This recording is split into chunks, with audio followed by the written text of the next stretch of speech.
the students here are fantastic. They're very, very excited, very enthusiastic, and I think they really they want to learn, but not just about cooking. They want to learn about a lot of different things, and then they strike me as being very driven. They're not just here to learn a few things and get a certificate. They're here to actually learn, which is fantastic for the university.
Vita School, how are you? Udah ada 35 orang nih, udah lumayan rame. Kita masih nunggu beberapa orang lagi ya? Ya, Sir. Ya, Sir. Oke. Kita Selamat kenalan pagi. dulu kali ya, Vita School. Selamat pagi. I am so happy to have all of you here today. Nama saya Dowes. Saya hari ini ditemenin sama teman-teman dari Podomoro University. Ada Kaprodi kita juga. Di sini ada Pak Vincent. Selamat pagi, Pak Vincent. Selamat pagi, Pak Dowes. Selamat pagi, Teman-teman Vita dari- School. Ada teman-teman Pagi. dari marketing juga. Selamat pagi. Selamat Pagi. pagi, Sir Dowes. Teman-teman, hari ini kita dari Hotel Business Program di Podomoro University itu pengen sharing sedikit tentang sesuatu yang cukup sederhana tapi penting banget, yaitu communication gitu ya. Nanti akan memfasilitasi, yang akan ngajarin kita semua itu adalah pakar yang udah kaliber luar biasa, yang udah pengalamannya malang melintang di dunia komunikasi, yang nanti kalau teman-teman masuk di Podomoro, ini fasilitator kita hari ini bakalan jadi salah satu dosennya, namanya Pak Cahyadi. Nama saya sendiri itu Dowes, saya salah satu dosen juga di Hotel Business Program. Nanti kalau teman-teman join di Hotel Business Program, nanti akan ketemu sama saya di semester 1 dan semester 2. Saya itu akan ngajar teman-teman di mata kuliah yang namanya TAEL.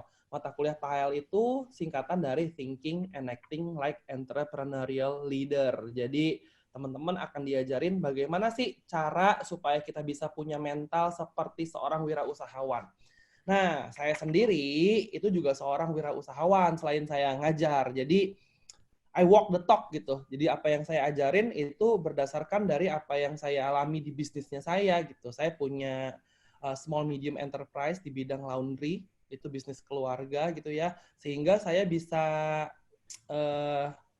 sharing nanti di kelas gitu.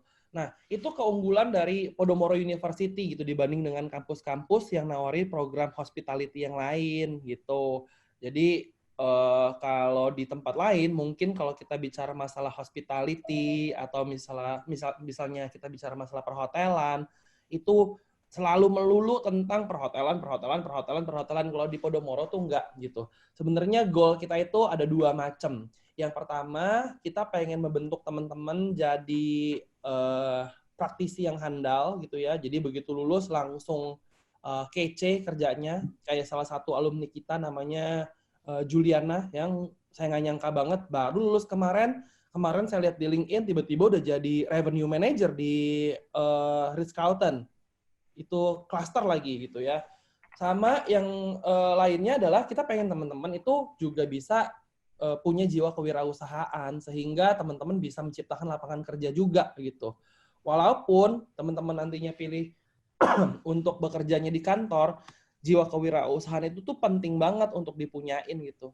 Jiwa kewirausahaan seperti apa sih? Ya mandiri, berani mengambil keputusan, thinker, doer gitu ya, risk taker. Nah, semua itu tuh kita berikan value-nya ke teman-teman di Podomoro dari paling awal, dari paling dasar di semester 1 dan semester 2. Nanti didukung sama proses perkuliahan yang benar-benar mengarah kepada entrepreneurial learning tadi gitu.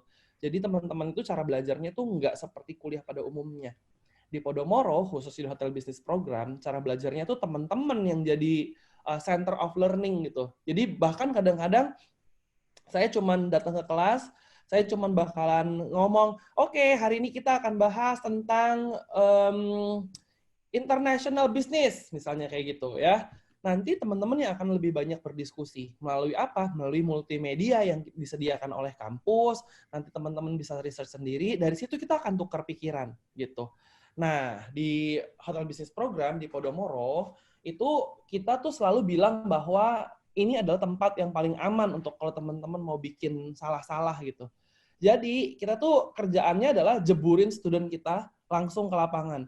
Biarin salah dulu, tapi masih di kampus. Jadi kita bisa benerin, jadi kita bisa ngasih tahu, mengarahkan gitu ya. Daripada kalau di tempat lain, itu kalian dituntut untuk menjadi profesional cepat-cepat, pada saat lulus baru bikin salah gitu. Kalau kita kesebalikannya gitu. Kita pengen teman-teman bikin salah dulu selama di kampus sebanyak-banyaknya, karena percaya nggak, guru yang paling keren itu adalah pada saat kita bikin salah gitu. Jadi kita tahu bahwa kita nggak mau kejeblos di lubang yang sama gitu. Nah, dari prinsip itu yang kita pelajari dari Babson, yaitu partner internasional kita, itu memang mengajarkan kita untuk kayak gitu loh. Kalau belajar, kita bikin salah dulu. Jadi jangan pernah takut untuk bikin salah gitu. Jangan pernah takut untuk bikin salah. Karena kita semua masih belajar. Ininya kan gini, kalau misalnya udah pinter, ngapain sekolah, ngapain kuliah ya kan? Justru pada saat kuliah itu kita bikin salah sebanyak-banyaknya, kita coba untuk improve, nanti pada saat ujian kita udah sangat terpoles, sudah sangat kece gitu. Itu cara belajar di Podomoro University. Di samping itu, kita tuh sadar bahwa kuliah itu adalah fondasi yang sangat kuat. Terlepas dari saya seorang dosen di Podomoro gitu ya, saya mau titip pesan ke teman-teman. Ini sangat amat penting gitu, sangat amat penting bahwa pemilihan tempat kuliah itu bukan serta-merta yang penting kita dapat ijazah. Not at all gitu. Pemilihan tempat kuliah itu betul-betul menjadi milestone kita untuk masa depan kita gitu. Kalau saya boleh bercerita sedikit yang lebih direct dan kasar gitu ya, gaji teman-teman nanti akan teman-teman dapetin 5 tahun dari sekarang, 7 tahun dari sekarang, 10 tahun dari sekarang, itu mungkin ditentukan dari di mana teman-teman kuliah gitu. Karena apa? Dari kuliah itu akan terbentuk beberapa hal. Di antaranya, ini yang udah pasti didapetin di semua perkuliahan. Di semua perkuliahan di seluruh Indonesia ini ya, atau di seluruh dunia itu ya, yang udah pasti dapat adalah skill. Itu udah pasti. Apalagi teman-teman kuliahnya itu di diploma gitu ya. Seperti di Podomoro University, kita offeringnya D4.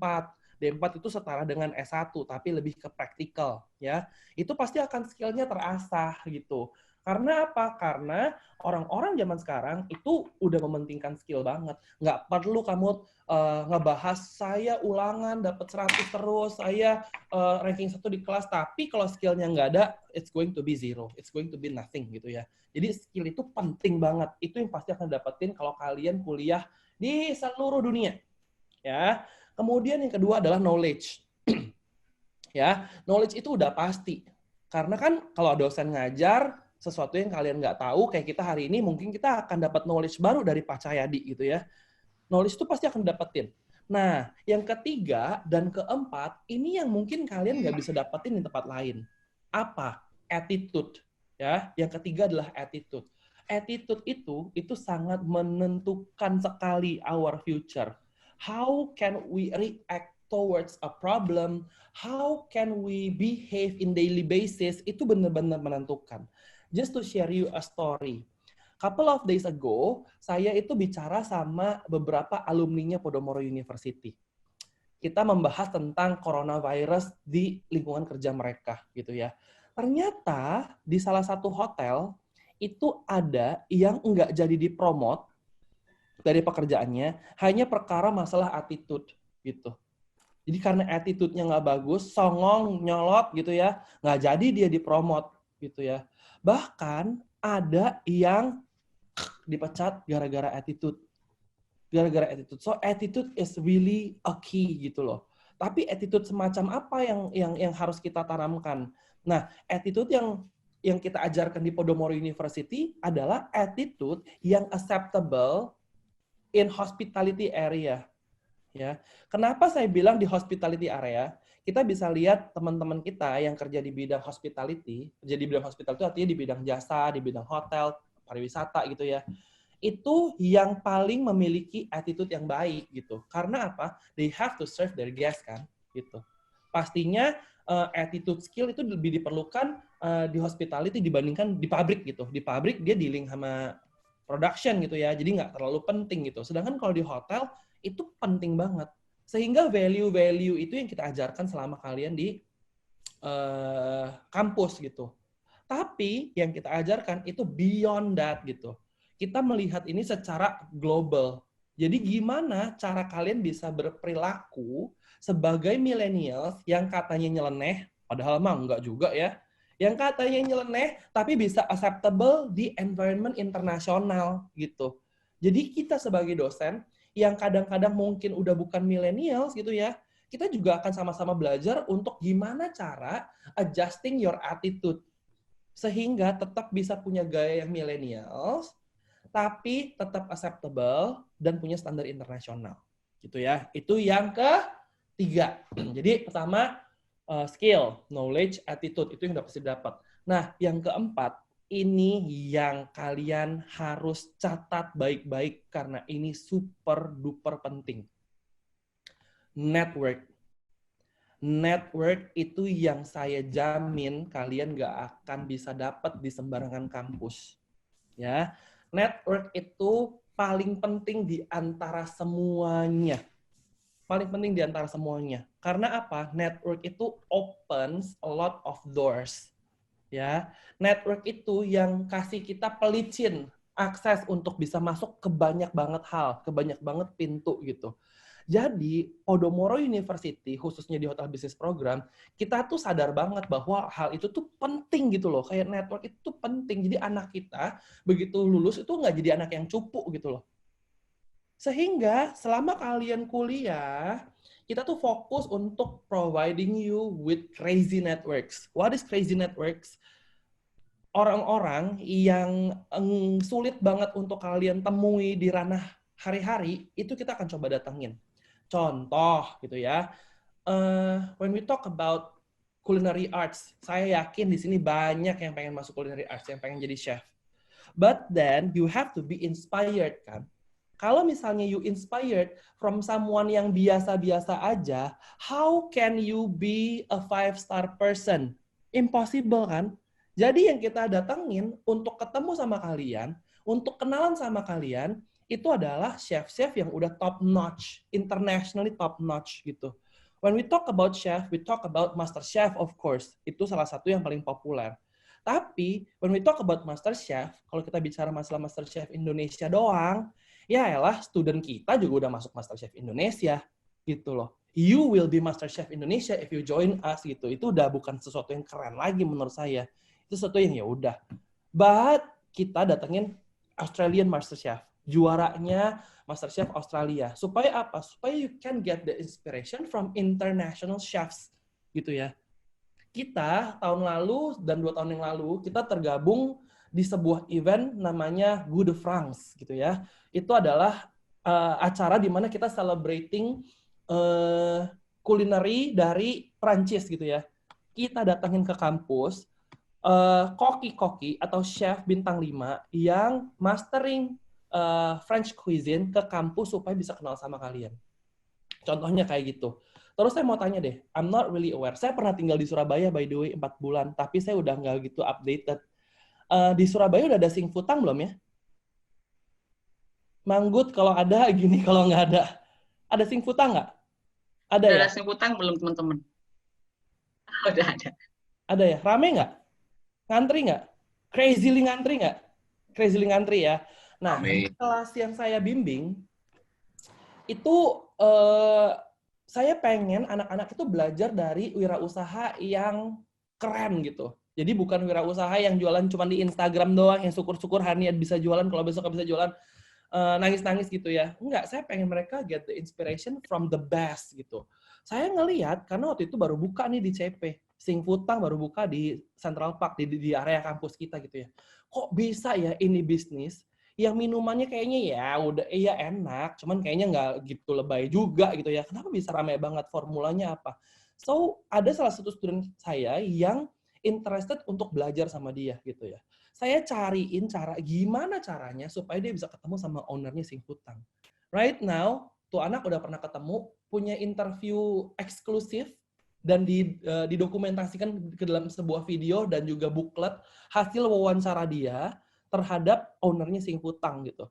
Jadi tugas kita adalah memberikan kalian networks. Bukan hanya itu. Tapi kita ada program magang.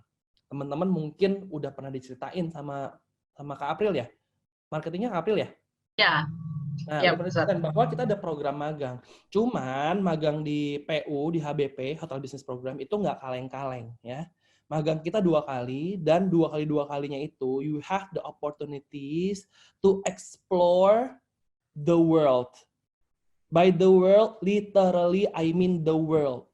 Ya, kalau nggak corona nih, student kita saat ini lagi ada di Bangkok, Australia, Japan, United States of America, di UAE itu ada di Oman, ada di Dubai, ada di Fujairah, ada di Hong Kong, ada di Australia, where else? Prancis. Prancis, ada di Prancis,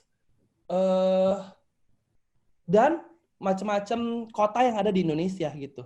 Tapi terpaksa we have to call them back karena perihal corona ini gitu. Tapi we have all the networks and all of them are 5 stars. Nanti Pak Cahyadi yang udah punya pengalaman malang melintang di dunia perhotelan bintang 5 akan mungkin sharing sedikit gitu loh. Why it is important for you to be exposed di hotel kelas bintang 5 gitu. Kita expose kalian langsung ke bintang 5. Jadi kalau lulus udah mainnya langsung bintang 5. Ketika main di bintang 5, profil kita naik, gaji kita beda, attitude kita beda, networking kita beda. Karena apa? You have the opportunities to work abroad as well. Gitu.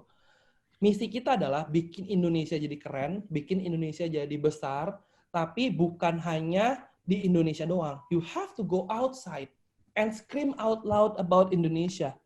Jadi we send out our students ke seluruh dunia supaya they experience international experience, yet we give them opportunities to introduce Indonesia to other countries gitu ya. Jadi itu yang akan kita lakukan selama kita kuliah nanti. Ini udah pada ngumpul belum nih? Sudah kok. Sudah ya, Pak. Aku keseruan ngoceh-ngoceh dari tadi. Ya, kurang lebih gitu ya teman-teman. Saking serunya aku sampai lupa waktu. So yes,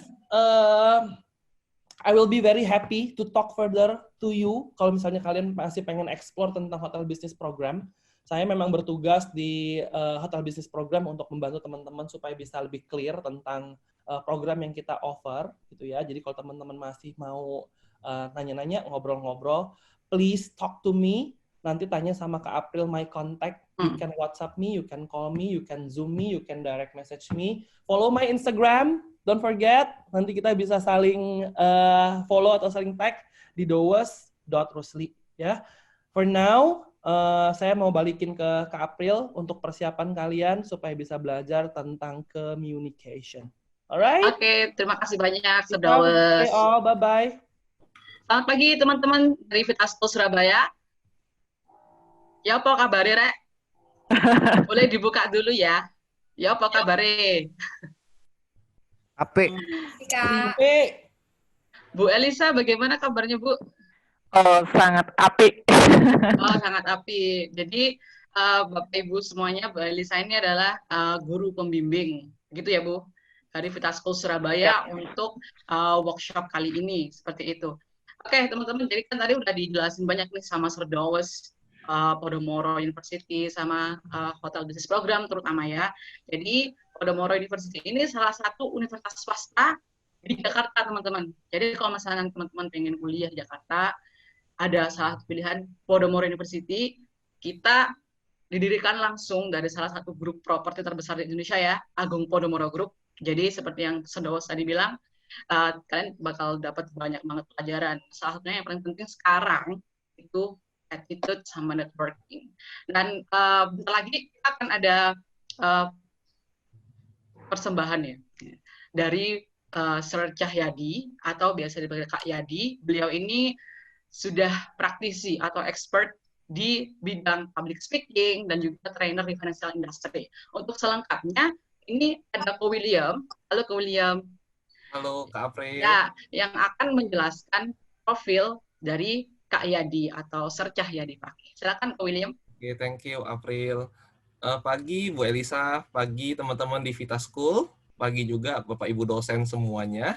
Jadi sekarang ini kita akan masuk ke sesinya Pak Cahyadi. Teman-teman bisa panggil Sir Yadi, Pak Yadi, atau Kak Yadi. Nah, sebenarnya Pak Cahyadi ini, teman-teman tuh pengalaman tuh udah luar biasa, malah melintang teman-teman di bidang perhotelan maupun di bidang financial industry. Jadi memang pengajar-pengajar di Podomoro University ini semuanya tuh rata-rata praktisi yang punya network, punya skill, punya knowledge, punya attitude yang udah luar biasa, baru bisa ngajar di sini. Untuk apa? Agar bisa sharing experience-nya ke teman-teman semua. Jadi teman-teman kita nggak usah belajar dari basic sekali. Kita belajar dari experience dosen kita yang memang udah punya skill yang luar biasa. Nah, tanpa berlama-lama, saya akan panggilkan Pak Cahyadi. Pagi Pak Cahyadi. Selamat pagi semuanya. Nah, oke teman-teman. Teman-teman udah bisa lihat ya Pak Cahyadi ya, udah kelihatan ya. Kalau sudah, untuk waktunya, silakan ya Pak Cahyadi. Terima kasih Kak William, Kak April, dan Sir Dawes ya. Dan selamat pagi sekali lagi untuk Vita School dan Good Morning Surabaya. Oke, baiklah. Saya akan mulai share our screen ya, Kak William. Selamat pagi teman-teman dari Podomoro. Selamat pagi Bu Redmi. Selamat pagi Ibu. Apakah saya bisa minta waktu sebentar, mungkin 2-3 menit ya? Kamera juga boleh Bu. Silakan Bu. Perkenalkan teman-teman dari Podomoro, saya Vivi, saya kepala SMA kita. Thank you so much ini sudah bersama-sama kami nih. You're very welcome. Di Surabaya, di langit Surabaya dan di langit Jakarta ya ini ya. Thank you so much Bapak Ibu sekalian. Terima kasih Bu April yang sudah memfasilitasi. Terima kasih Pak Cahyadi. Terima kasih Bu. Terima kasih betul dari kami. Ini nanti ada rangkaian ya Mas Ian ya selanjutnya dari Podomoro ya. Yes. Di waktu selanjutnya. Cuman kayaknya sama Pak Cahyadi hanya hari ini ya ketemunya ya. Betul. Iya, thank you so much ya Pak. Thank you so much.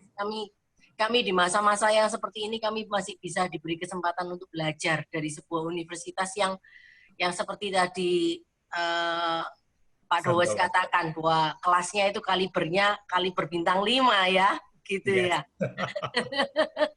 Ya, terima kasih. Terima kasih nanti kapan-kapan kalau sudah membaik mampir ke Surabaya deh, mampir ke tempat kami. Pasti Bu. Kangen saya sama sego cumi Bu. Gitu ya. Iya. Minta maaf Bapak Ibu, saya tidak bisa bersama-sama karena nanti jam 9 justru saya harus ikut seminar gitu. Baik. Ya, terima kasih. Terima kasih Bu Redmi. Terima kasih Bu Vivi. Iya. Saya sebelumnya minta maaf kalau misalnya ada dari anak-anak yang nanti mungkin kurang berkenan di hati Bapak Ibu. Ya, ini kan teman-teman dari SMA, milenial. Milenial kan beda sama kita yang kolonial ya. Gitu ya. Terima kasih sekali lagi, terima kasih gitu untuk kerjasamanya, untuk boleh berbagi dengan kami, gitu ya.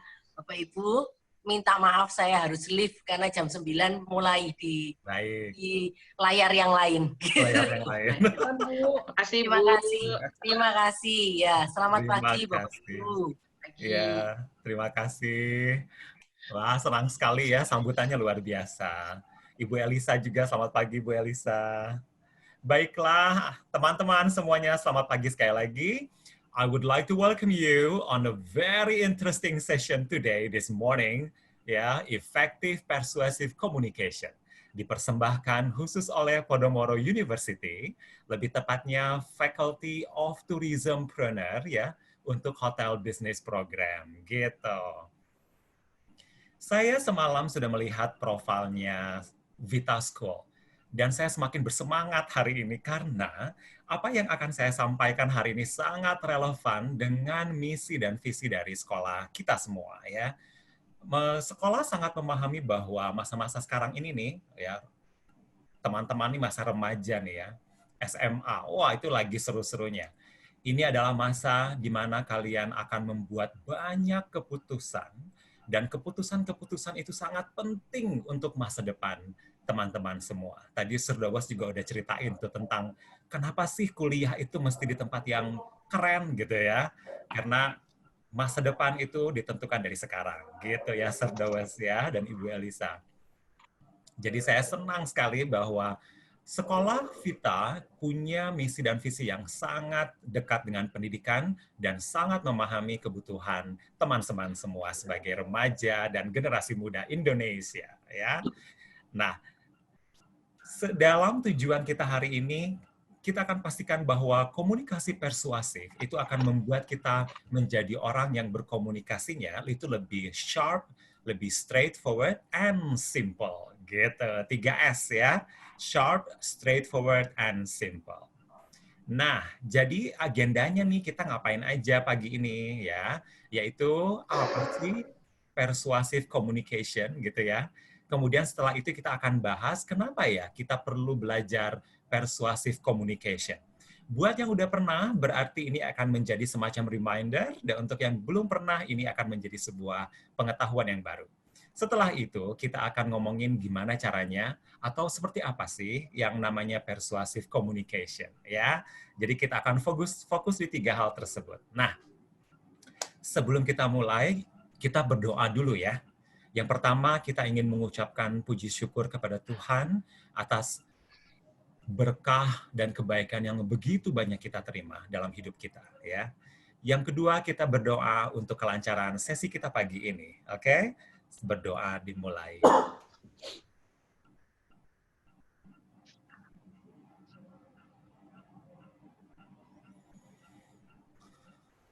Amin. Ya. Di Vita School kalau hari Selasa, Rabu, dan Kamis, ya, Ibu Elisa kan mulainya 7.20 ya. Kenapa ya Bu? Ada 20 menit perbedaan dibanding Senin dan Jumat. Apakah itu berdoa? Halo? Ya, Ibu. Ya, untuk yang di hari Senin, karena di hari Jumat itu biasanya guru-guru akan mengadakan meeting rutin setiap minggu. Ya, jadi siswanya mereka pulang 14.20, kemudian teachernya yang mulai meeting sampai nanti sampai selesai. Iya. Kenapa berbeda jamnya ya? Iya, benar. Oke, baik. Terima kasih Bu Elisa. Baiklah teman-teman, mari kita mulai sesi kita pagi ini ya. Oke, sebelum ke sana, saya mau teman-teman memperhatikan ucapan saya dulu ya. Baiklah. Teman-teman, saya ingin teman-teman untuk siap-siap dengan chat box. Oke, semuanya ya. Teman-teman dari Vita School, kemudian Ibu Elisa, dan teman-teman dari Podomoro, pokoknya semua yang hadir pagi ini. Siap-siap dengan chat box ya. Saya akan cek sebentar chat box-nya mana ini ya. Kemudian nanti tolong ditulis di chat box. Saya yakin teman-teman familiar sama film ini ya, Aladdin. Nah, pertanyaannya adalah jika Genie mau mengabulkan satu permintaan teman-teman. Permintaan apakah itu? Silahkan tulis di chat box. Saya mau semuanya berpartisipasi ya. Termasuk Bapak Ibu dosen dari Podomoro juga, dan Ibu Elisa, guru-guru dari Vita School, dan semua anak-anakku sekalian. Apa permintaan satu saja yang kalian ingin dipenuhi oleh Ginny? Nah, sambil nunggu ya, saya kasih waktu beberapa lama, nanti Kak William sama Kak April tolong bantu untuk hitung berapa yang masuk. Kemudian tolong perhatikan yang keren-keren untuk dibacain 1 atau 5 ya. Terima kasih. Nah, sambil menunggu, kebetulan nih Suryadi ya, boleh panggil Suryadi, boleh panggil Kak Yadi, boleh panggil Pak Yadi gitu. Saya suka sekali menyanyi dan menari.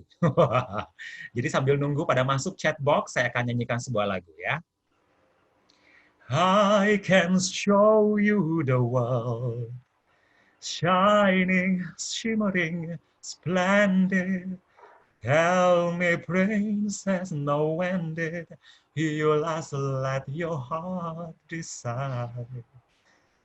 I can open your eyes, tell me wonder by wonder, sideways and under. Nah, on the magic carpet ride, gitu ya.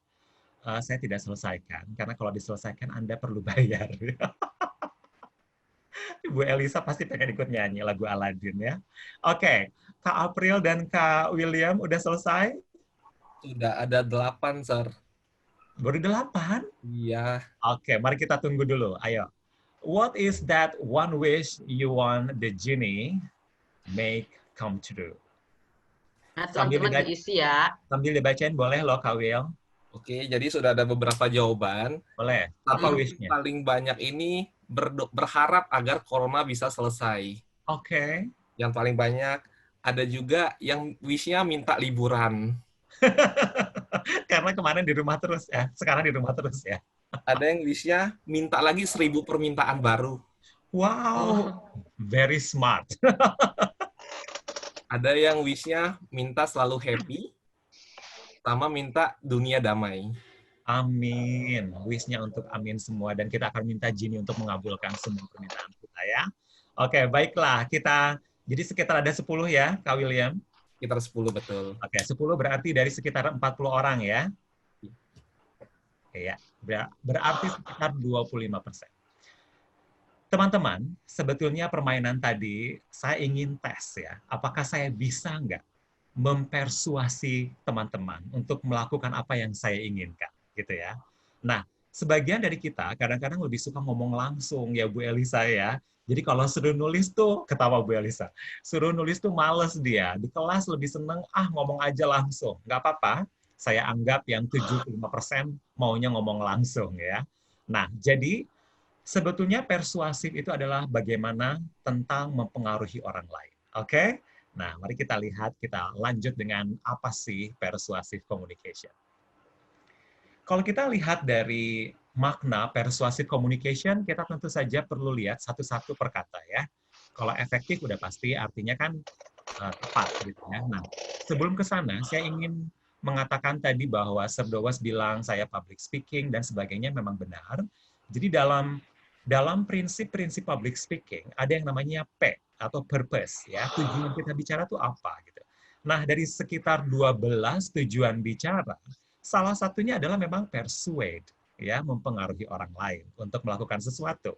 Jadi topik kita hari ini sangat relevan dengan komunikasi kita sehari-hari ya. Sekarang apa sih arti persuasif? Di persuasif itu artinya segala macam dorongan, encouragement, boosting, pushing, urge gitu ya. Tapi bukan sekedar empowering, encouraging, tapi it's juga tentang motif. Jadi ada tujuannya, ada sesuatu di balik komunikasi itu. Itu namanya persuasif ya. Jadi sesuatu dorongan, keinginan di push gitu, tapi ada tujuan. Itu namanya persuasif. Nah, komunikasi apa dong artinya? Wah, kalau kita lihat nih ya, gambar ini adalah basic communication model.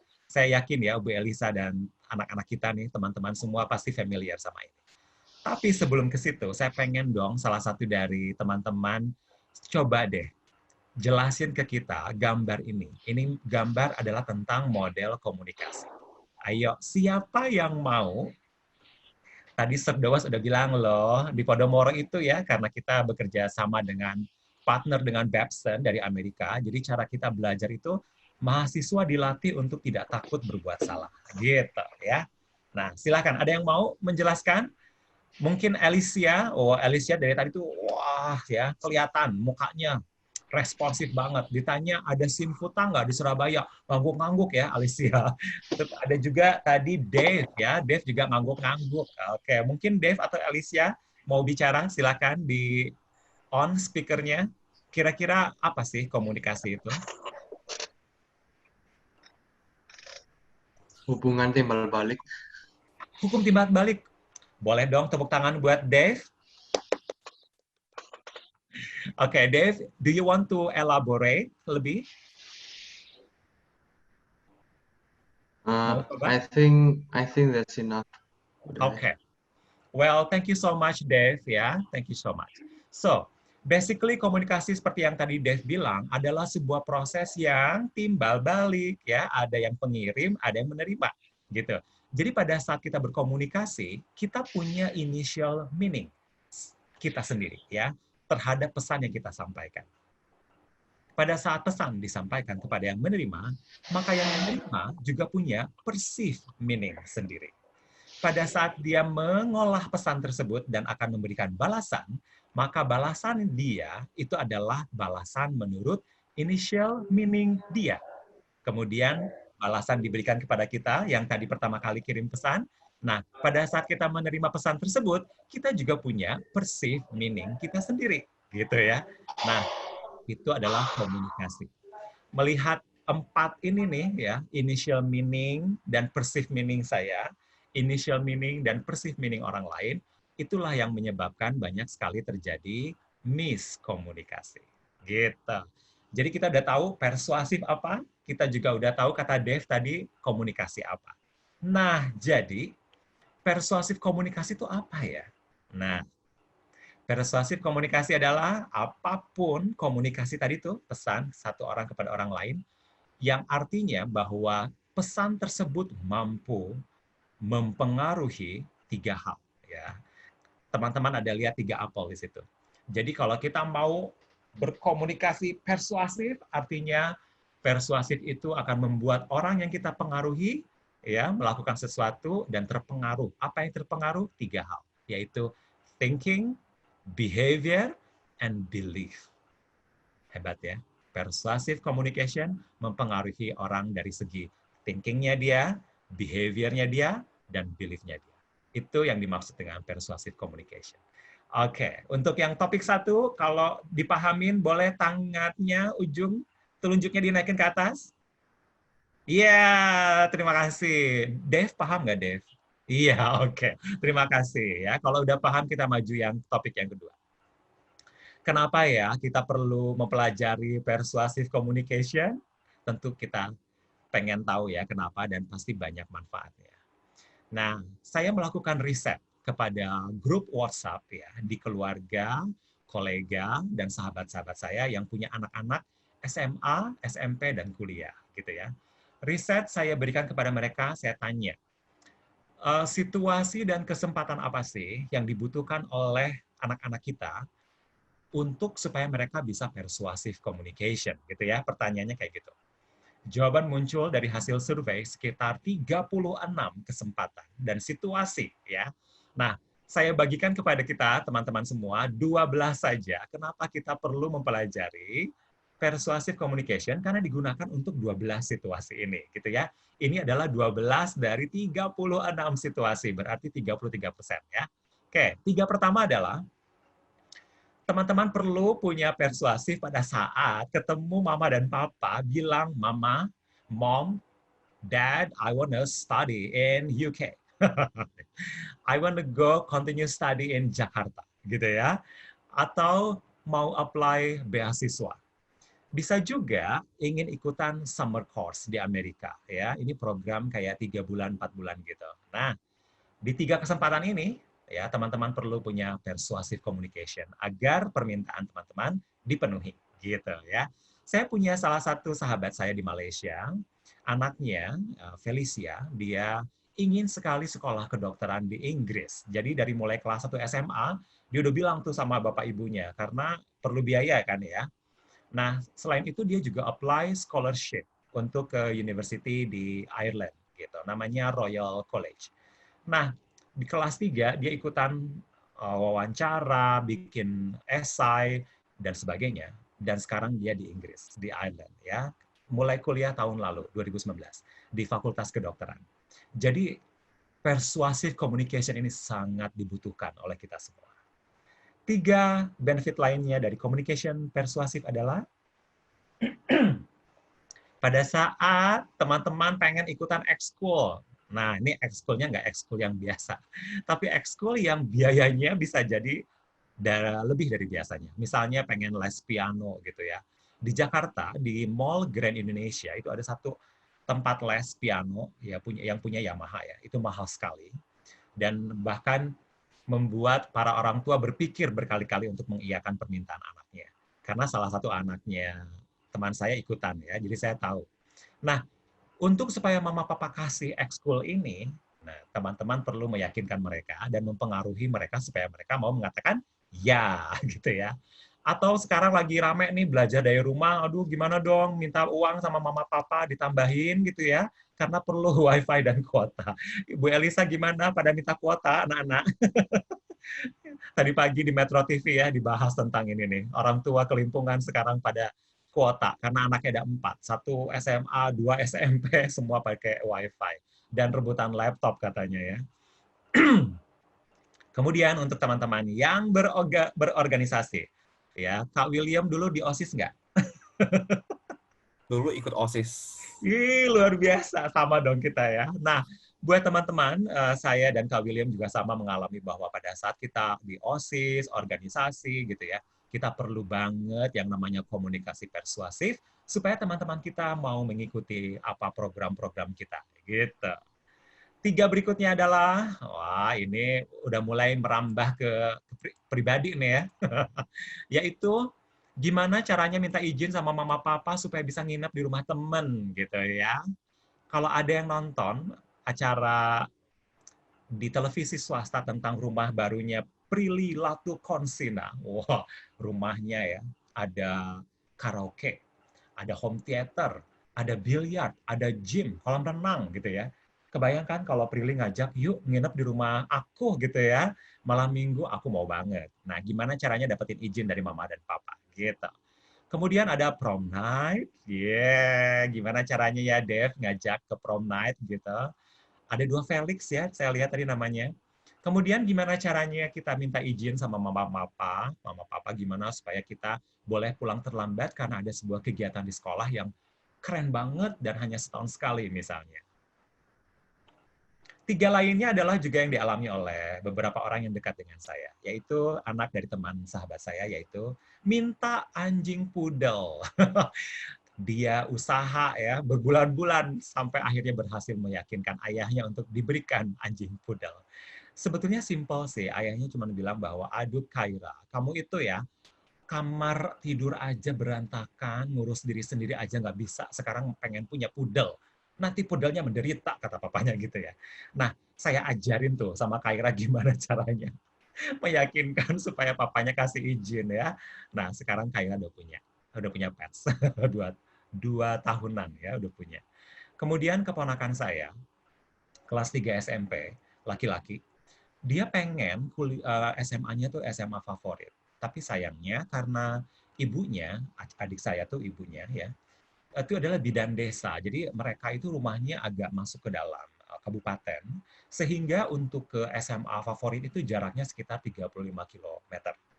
Sebagai orang tua yang anaknya masih SMP gitu ya, laki-laki dilepas untuk kos demi SMA favorit, itu agak berat gitu ya. Nah, akhirnya saya mencoba memberikan persuasif kepada adik saya, dan juga saya ajarin sama ponakan supaya gimana caranya ngomong sama papa dan mamanya supaya diberikan izin. Gitu. Dan terakhir contohnya adalah online shopping. gimana caranya numpang belanja sama mama papa, kasih alasan yang tepat supaya dikasih, gitu ya. Oke, jadi ini adalah beragam alasan. Kenapa? Teman-teman perlu menguasai gitu ya yang namanya persuasive communication. Bermanfaat banget kan ya? Oke, nah seperti biasa kalau kita udah masuk ke topik kedua nih, siapa yang sudah paham boleh telunjuknya atau high five-nya naik. Kalau udah paham? Iya. Oke, terima kasih. Kita akan masuk ke topik yang terakhir. Jadi gimana dong gitu ya? Nah, kalau kita persuasive communication di zaman sekarang nih ya, aduh apapun udah ada di internet, bener gak sih? Kalau teman-teman searching yang namanya buku persuasive communication, itu ada 79 lebih ya, dalam negeri dan luar negeri. Ini hanyalah 20 dari 76 buku tentang persuasive communication. Teman-teman gampang tinggal baca gitu ya. Tapi kok banyak banget ya, aku nanti bingung gitu kan ya. Belum lagi ada artikel-artikel tentang persuasive communication. Nah, dengan baik hati, Podomoro dan saya akan membagikan kepada teman-teman resepnya gitu ya, beberapa dari buku-buku yang kami kumpulkan dan tentu saja pengalaman saya sendiri ya. Nah, sebelum kita mempelajari apa sih komunikasi persuasif ya, kita perlu membangun 6 prinsip mindset kita. Jadi ada 6 hal yang perlu kita embrace, kita perlu lakukan dan masukkan ke dalam mindset kita supaya kita bisa melakukan yang namanya persuasive communication. Apa sih 6 itu? Nah, mari kita lihat ya apa aja. Yang pertama, wah ini tentang teman-teman banget ini ya. Anda adalah generasi yang berbeda dengan generasi saya ya. Generasi milenial tadi disebutin ya. Generasi milenial sama ibu kepala tadi. Memang betul, teman-teman ini unik sekali. Teman-teman suka sekali dengan gadget, belajar sendiri dari internet, website, bisa YouTube gitu ya, nonton film di gadget, mobile phone, chatting, main game, virtual, dan sebagainya. Nah, ini membuat teman-teman sedikit berkurang berkomunikasi real. Jadi, untuk bisa persuasif ya, kita perlu terbuka dengan yang namanya komunikasi sesungguhnya. Nah, apa sih komunikasi sesungguhnya? Yaitu diskusi dan presentasi. Jadi memang perlu ngobrol. Nah, sekarang saatnya yang tepat sekali buat teman-teman meningkatkan yang namanya komunikasi sesungguhnya, yaitu ngobrol ya, berdiskusi atau berbicara presentasi kepada keluarga di rumah. Jadi ngobrol sama mama, papa, kalau tinggal sama oma sama opa, bisa juga tanya pengalaman mereka gitu ya. Coba dikembangkan komunikasi yang sesungguhnya, yaitu berbicara langsung kepada orang dan berbicara, mendengarkan, berdiskusi. Ini adalah tips yang pertama kalau kita mau persuasive communication. Open for real communicating. Ya. Yang kedua, prinsipnya adalah untuk mindset bahwa kita semua orang punya yang namanya rational model. Rational model artinya setiap orang punya belief dan value. Ya, semua orang punya belief and value, termasuk saya. Contohnya adalah saya punya kepercayaan bahwa safety belt itu penting untuk keselamatan saya pada saat saya mengendarai kendaraan, gitu ya, nyetir mobil ke kampus, kemanapun, atau pada saat saya menjadi penumpang dari sebuah kendaraan, gitu ya. Nah, safety belt, I believe it is important for my safety, my life, ya, karena kalau aku safe, aku life, aku hidup. Nah, nilainya adalah kenapa saya perlu hidup? Karena jika saya hidup, jika saya selamat, maka saya bisa mengajar, saya bisa menjadi trainer, saya bisa berbagi kepada orang lain. Jadi saya punya nilai bahwa hidup untuk berbagi. Nah, belief and value. Jadi teman-teman, kalau misalnya kita mau mempengaruhi seseorang, mama, papa, oma, opa, ibu Elisa, ibu kepala, teman ya, atau yang mau diajak dating, teman-teman perlu cari tahu belief-nya mereka apa, value-nya apa, gitu ya. Karena dengan belief dan value itu, jadi kita tahu nih cara attack-nya. Kalau teman-teman mau minta les ekskul gitu ya, main piano, tapi mama papa nggak suka musik, Ini agak sulit nih ya, karena mereka nggak believe in the power, in the beauty of music gitu. Jadi agak sulit mempengaruhinya ya. So, cari tahu yang kedua, apa rational modelnya mereka, belief-nya dan value-nya. Apakah sama dengan kita atau tidak ya. Yang ketiga, cari tahu, dapetin, kumpulin fakta atau data. Tetapi dalam mengumpulkan data dan fakta, kita perlu satu, truth, harus benar, nggak boleh datanya hoax, ya, nggak boleh yang fiktif gitu. Dan kalau bisa, ada something in common antara kita dengan orang yang akan kita pengaruhi. Kalau kita tadi ngomongin misalnya Prilly ngajak nginep di rumahnya ya, gitu. Akan mudah sekali buat teman-teman dapatin izin dari mama dan papa jika mama dan papa juga kenal sama Prilly. Iya kan? Nah, akan lebih mudah lagi dapetin izin jika mamanya Prilly temenan sama mamanya teman-teman. Lebih gampang kan? Oke, jadi temukan faktanya, temukan something in common. Ya, oke. Yang keempat, jangan takut kalau terjadi resisten. Ya, ada kemungkinan dua kan kalau kita persuasif, berhasil atau belum berhasil. Nah, belum berhasil bukan artinya nggak berhasil. Ya, saya bilang belum berhasil. Kenapa? Karena pada saat mama dan papa, orang yang kita pengaruhi, guru, teman, bilang enggak, gitu ya. Enggak itu belum berakhir. Ini artinya teman-teman berusaha untuk menambahkan fakta-fakta, data-data yang mendukung kenapa pengen melakukan itu dan membuat mereka lebih paham. So try to make them more understand about your persuasive reason. Ya, kenapa pengen itu. Dan ini sebetulnya adalah kesempatan untuk mengembangkan dialognya teman-teman dengan orang yang teman-teman pengaruhi. Dan pada saat kita mengembangkan dialog, artinya kita mengembangkan cara kita berkomunikasi. Ya, jadi kalau ada resisten, don't run away. Okay, this is your chance to give them more understanding, and this is the opportunity for you to advance your dialogue. Yang kelima, tentu saja, namanya juga komunikasi persuasif ya, pasti diperlukan skill, kemampuan untuk berbicara. Kemampuan berbicara tentu saja dipengaruhi oleh 3V, 3 hal, yaitu visual, ya, visual itu seperti raut wajah, baju yang kita kenakan, gestur tangan, cara duduk, ya, postur, cara berdiri, mendekat, mengangguk, gitu, tersenyum, ya, visual. Kemudian vokal, suaranya, artikulasi, kejelasannya, clarity dari kata-kata yang dikeluarkan, kemudian volumenya, cukup apa enggak, gitu ya. Dan terakhir tentu saja faktor V yang ketiga, yaitu verbal, atau dari kalimat-kalimatnya, pilihan kata-katanya. Ya. Nah, dari ketiga, 3V ini, saya yakin teman-teman tahu bahwa yang paling besar pengaruhnya kepada keberhasilan kita, yaitu adalah visual. Jadi memang penting sekali pada saat kita hendak mempengaruhi, meminta sesuatu, ya kita mesti perhatiin. Mau kuliah di luar negeri, mau minta beasiswa, mau online shopping, yang mukanya sumringah dong, ya kan?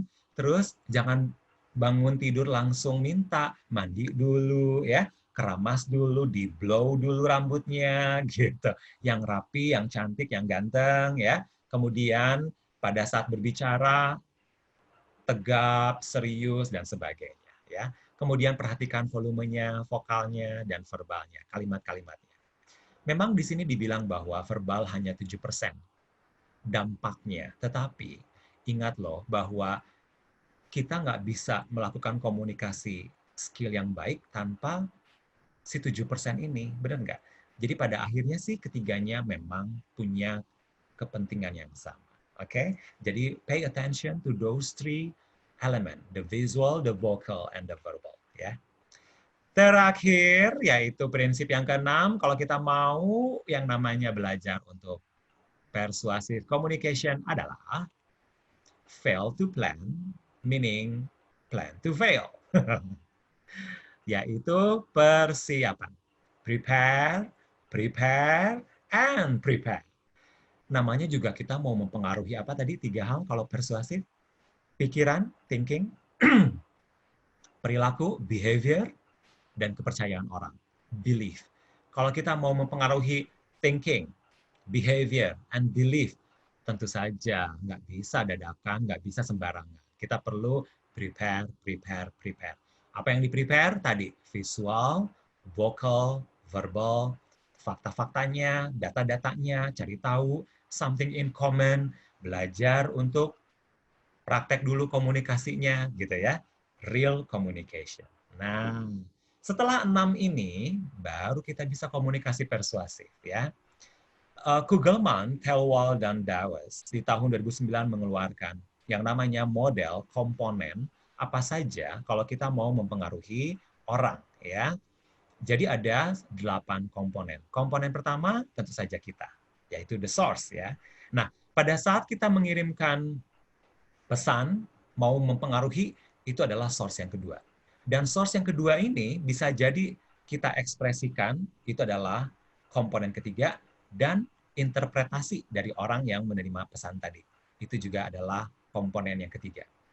Dan kita pada saat menyampaikannya, ada komponen yang keempat, yaitu medianya. Kita langsung bicaranya, atau lewat telepon, atau lewat video conference, misalnya waktu Felicia wawancara dengan Ireland, gitu ya, University yang Royal College itu, dia kan nggak terbang ke Inggris ya, tapi pakai Skype interview. So, ada medianya. Itu adalah komponen yang keempat. Kemudian komponen yang kelima adalah tentu saja orang yang akan dipengaruhi, ya, audience. Kemudian yang keenam adalah tentang encoding feedback-nya dia, yang juga menjadi interpretasi feedback-nya kita. Sehingga feedback dari audience itu menjadi komponen yang ketujuh. Dan terakhir, jangan pernah lupa, ada komponen yang kedelapan, yaitu social and physical context. Nah, seperti apa sih ini maksudnya? Sosial artinya hal-hal tentang budaya. Contoh ya, saya lahir di Bandung, tapi saya bukan orang Sunda. Meskipun bukan orang Sunda, karena lahir di Bandung, suasana Bandung dan masyarakat Bandung membuat saya seperti orang Sunda. Lemah lembut gitu ya, kalem. Tapi papa dan mama saya orang Palembang. Orangnya keras, ngomongnya kenceng. Saya ngomongnya nggak kenceng gitu ya. Jadi kalau saya mau mempengaruhi mama dan papa, minta sesuatu, maka saya perlu menaikkan volume saya ke levelnya mereka. Gitu. Itu maksudnya sosial ya. Jadi sesuaikan dengan mereka. Dan yang kedua adalah tentang physical context. Contohnya tadi kita mau minta nginep di rumahnya Prilly gitu ya. Kita punya adik 2 nih, SMP sama SD. Jangan minta izin ke mama di depan kedua adik kita. Karena bisa jadi mama keberatan, karena mama tidak mau mengiyakan permintaan kita, karena takutnya yang SD sama SMP nanti ngerasa mereka juga bisa nginep di rumah teman, gitu ya. Jadi kita perlu tahu nih physical situasinya kayak apa. Atau lagi ngomong gitu, mamanya lagi nonton TV. Ya bilang aja, Ma, aku mau bicara nih, tapi boleh nggak TV-nya dimatiin dulu, gitu ya. Atau mama kalau sore jam 4 nyiram tanaman. Berarti jangan meminta sesuatu ke mama di saat-saat jamnya mama lagi nyiram tanaman. Gitu. Itu namanya physical. Ya. So, these are all the 8 components to make your persuasive communication become effective. Gitu. Demikian tentang effective persuasive communication. Ya. Jadi kita udah bahas tentang apa itu persuasive communication, manfaatnya atau situasi apa yang kita bisa pakai, kemudian 6 prinsip untuk mindset kita sebelum kita mempraktekkan 8 komponen ini. Ya. Nah, jika ada pertanyaan boleh ke chat box, nanti Kak William sama Kak April yang akan bacakan, atau teman-teman boleh langsung on speakernya, gitu ya. Nah, teman-teman, tadi Sir Dawes udah bilang tentang IG, saya juga punya IG, Cahyadi Speak. Di sana saya membagikan 98 tips untuk public speaking, ya, dan saya berbagi juga tentang value life, gitu. Oke, Kak William, Kak April, silahkan. Terima kasih, teman-teman.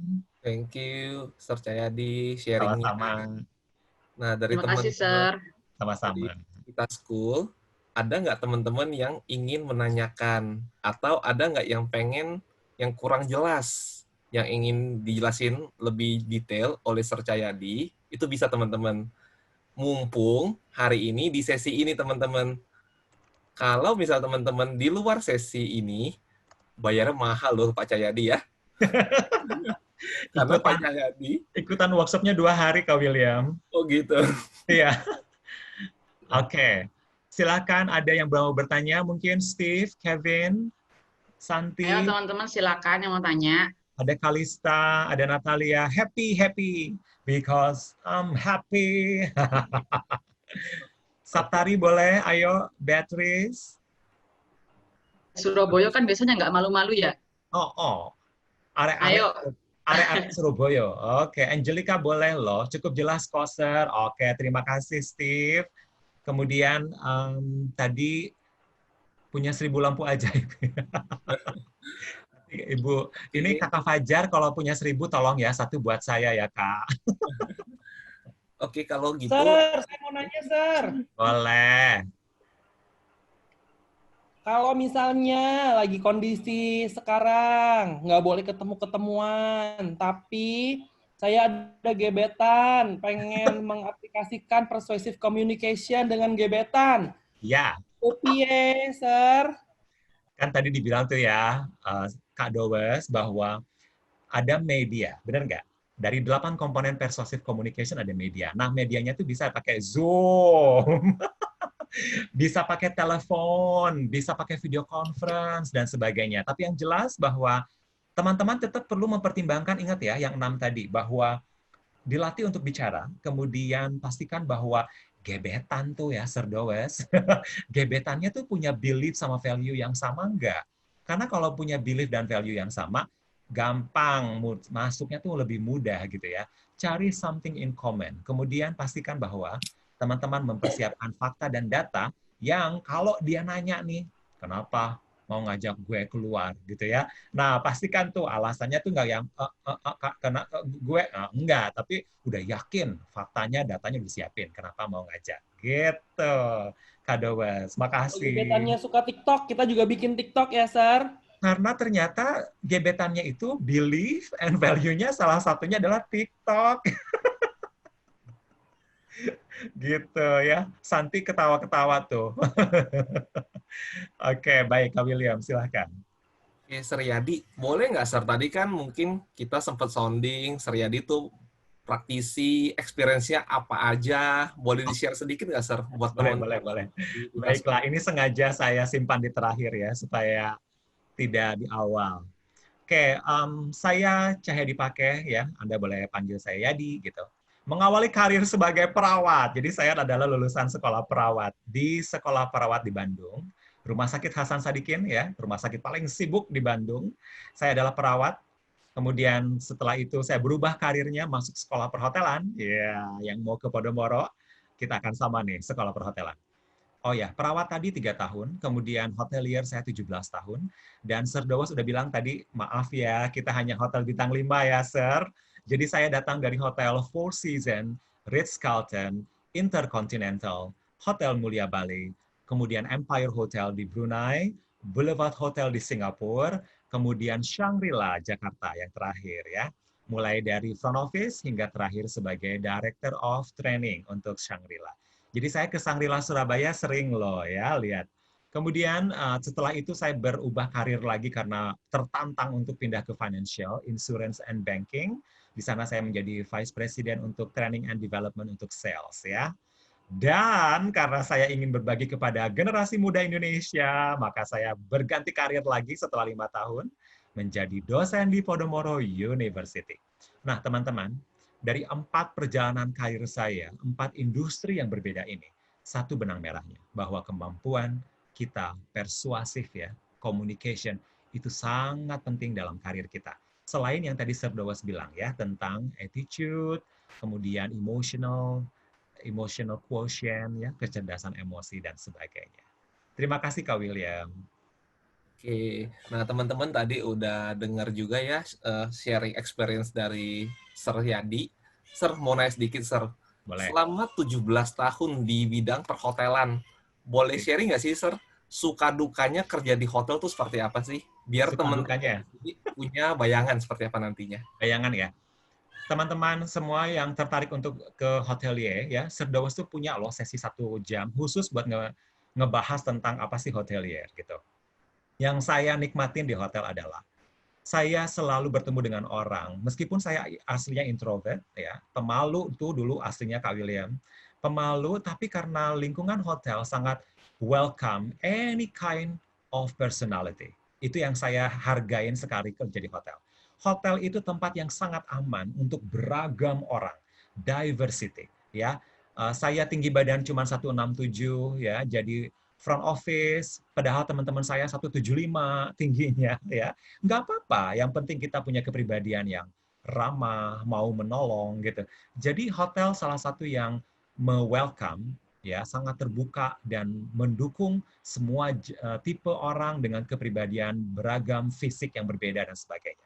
Itu yang menarik dan seru banget dari hotel, ya. Nah, ketemu dengan orang membuat kita jadi kuat, lebih tinggi skill komunikasi dan emosinya, relationship, ya. Jadi saya yang dulunya pemalu sekarang lebih berani, gitu.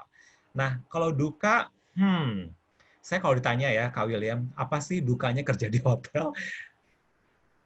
Tentu saja setiap pekerjaan ada ya, suka dukanya ya. Saya jadi perawat juga ada dukanya. Kebayang kan hari Idul Fitri gitu, saya masuk kerja.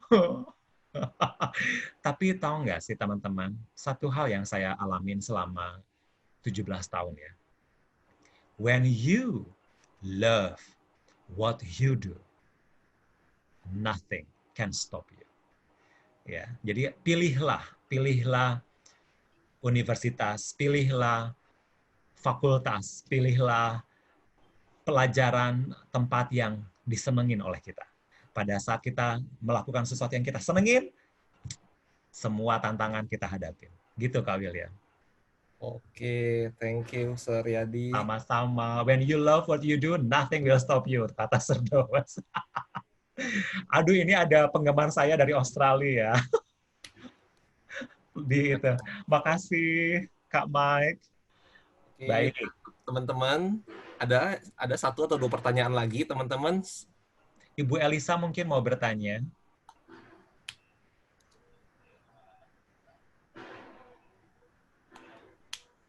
Teman-teman. Ibu Elisa pakai bajunya Vita School ya? Atau sudah jelas semua? Ya. Saya tunggu di Jakarta ya. Teman-teman.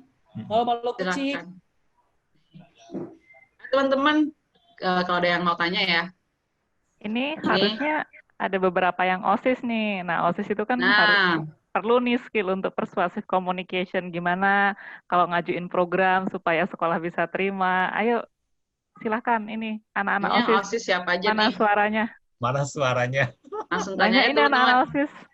Ken Nielsen, mana Ken Nielsen? Santi. Oh, Santi salah satunya ya. Pantes dari tadi senyum-senyum, ketawa-ketawa. Rupanya dapat bocoran dari saya ya, Santi ya.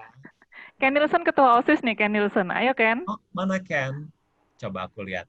Yang mana Ken fotonya? Ken. Nggak ada fotonya, Sir. Oh, nggak ada. Ini Felix. Ada dua loh, Felix. Ya. Yang ada videonya, mau bertanya Felix? Salah satu dosen kita namanya Felix juga loh. Enggak ya? Oke. Baiklah. Kak William, silakan. Oke. Dari Ken sudah cukup jelas, Sir. Nah, kata Ken udah cukup jelas katanya. Oh ya, by the way, Kak William, saya mau mengingatkan buat anak-anak kita ya, buat teman-teman. Persuasive communication require, nomor 1 tadi mindset tentang open for real communicating. Jadi kita memang perlu melatih diri kita untuk berbicara dan berdiskusi gitu ya, dan presentasi. Jadi buat teman-teman yang sudah bergabung dalam OSIS, punya kegiatan, cheerleader, marching band, dan sebagainya, ini adalah kesempatan buat teman-teman untuk melatih dan mengasah your real communicating gitu ya. Karena dengan real communicating, kita akan improve our persuasive communication gitu. Oke. Teman-teman, kalau sudah cukup jelas semua, tadi saya ada catat beberapa tips dari Sir Cahyadi. Yang pertama tuh, a message can influence thinking, behavior, and belief. Yes. Itu yang pertama. Terus yang kedua, saya catat tuh ada topik menarik tuh tadi di poin kelima, about speaking skill. Yes. Itu dibagi 3 ya teman-teman ya. Yang paling penting, yang paling besar, komposisinya itu adalah visual. Itu yang kedua itu vocal. Dan yang terakhir itu verbal. Yeah. Jadi 3 ini yang mungkin poin buat kita semua di sini yang kita bisa pelajarin. Poin pentingnya. Dan terakhir statementnya tadi ditulis sama Sir Dawes juga, when you love what you do, nothing will stop you. Jadi ini balik ke teman-teman semua.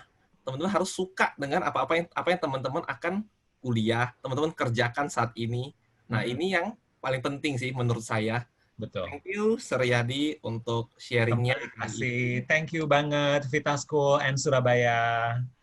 Terima kasih, Pak Cahyadi. Sama-sama, Bu Elisa. Nah, teman-teman, tadi udah dengar sharing-nya, terus udah dengar dari cerita dari Sir Dawes juga di awal, gimana kuliah di Podomoro University. Kurang lebih, ini adalah gambaran kuliahnya. Selain kita belajar, kayak Sir Yadi tadi, sharing lebih ke teori, setelah itu kita ada praktikal pada umumnya. Kenapa praktikal itu penting? Sir Dawes tadi udah announce di awal. Kita di sini diajarkan boleh berbuat salah sebanyak-banyaknya. Pada umumnya, pada saya sekolah dulu, saya kuliah dulu, takut bikin salah. Kalau bikin salah, diomelin. Yang ada diledekin sama teman-teman. Dicatat namanya sama dosennya. Di Podomoro, kebalikannya. Karena kita mengadop tuh sistem dari Babson, kita tuh action dulu yang paling penting. Setelah action, baru kita learn, baru kita belajar. Kebalikan dengan kita sekolah atau saya sekolah dulu. Kita belajar dulu, habis itu udah keburu lulus. Udah lulus, mau praktek, bingung. Karena kenapa? Jarang kita belajar praktek. Di Podomoro University, kita belajar action dulu, baru learn. Jadi cukup balance. Dan pengajarannya luar biasa, semuanya praktisi teman-teman. Hampir semua pasti punya experience yang luar biasa, baru bisa ngajar di Podomoro University. Nah, nanti untuk lebih jelasnya, nanti teman-teman bisa tanya ke Kak April ya. Kak April juga bisa hubungin kasih sharing informasi ke Bu Elisa. Bu Elisa bisa sharing ke teman-teman semuanya. Oke teman-teman, kalau sudah jelas semuanya, teman-teman boleh on kamera. Kita mau foto bersama ya teman-teman. Ivana? Ya kok. Boleh minta tolong ya, nanti tolong diatur ya. Thank you. Yuk teman-teman, boleh tolong di on kameranya. Buka kameranya. Nanti akan ada 3 kali hitungan 1, 2, 3. Karena mungkin kalian ada di halaman keberapa, saya nggak tahu ya. Ya. Oke. Teman-teman, 1, bersama. Ivana hitung. 2, 3. Oke, sekarang halaman kedua ya. 2, 3. Oke, sekarang halaman terakhir, teman-teman. 1, 2, 3. Oke. Ya sudah. Thank you, Terima Ivana. kasih. Thank you, Ibu Elisa. Thank you, teman-teman Vita School semua. Thank you, Bapak Ibu dosen Podomoro University. Thank you. Thank you. Terima kasih. Terima kasih, Bu. Kita sampai ketemu lagi di sesi berikutnya ya. Ya. Nanti April akan hubungin Bu Elisa lagi untuk atur yang lainnya, Bu ya. Siap. Saya menunggu. Ya, Thank you. Kalau udah nggak corona, kita ke sana. Oh, iya benar. Saya mau beli spiku, Sir. Nasi cumi waspada. Bener nih. Maaf ya teman-teman yang berpuasa.